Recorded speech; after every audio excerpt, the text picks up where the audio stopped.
Well, good evening. Another Wednesday has come, and I pray God's blessings upon you today. I'm not going to keep you long today, just want to make a few comments. If you're listening to this, then that means you survived Monday, the great eclipse, when so much was supposed to happen. I want to read a couple of scriptures, Luke 23:45. And it says this, talking when Jesus was hanging on the cross, verse 45 says, the sun was darkened, the veil of the temple was torn in two. Then I want to look at Amos chapter 8 and verse 9. And it says, it shall come to pass in that day, says the Lord God, that I will make the sun go down at noon, and I will darken the earth in broad daylight. A lot of prophecies went forth the weeks before this eclipse. A lot of prophecies about things that were going to take place, things that were going to happen. I don't understand all that our government and a lot of people did at that time, sending in troops into different places, schools shutting down, businesses having people stay home that day. I don't know what was expected. I don't understand anything about this, why people did what they did, but that's no concern of mine. But I do want to say this, and this is what I wanted to say just quickly, and then we'll shut it down.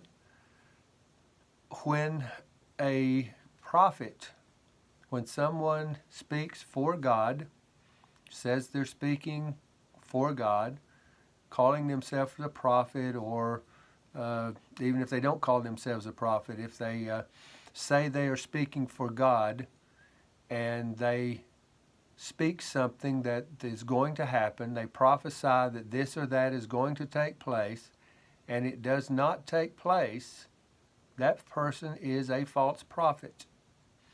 You may say, well, they just made a mistake. No, if you're speaking for God, God does not make mistakes.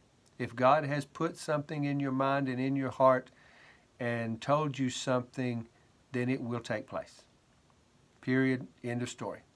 God does not lie. God does not tell you things and then not let them happen and turn his back and snicker and laugh and say, boy, I got you.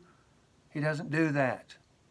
When God tells his prophets, as he did in the scriptures, the things that went on, everything prophesied about Jesus took place. And if you read later on in this story out of Luke, talks about the road to Emmaus, and he tells them, everything that's spoken of me in the Old Testament had to come true because it was written, because it was prophesied by God, and God does not lie.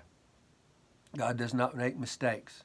So if you have been listening to someone and they said certain things were going to happen Monday during the eclipse and they did not happen, I'm warning you right now, take that person, note them.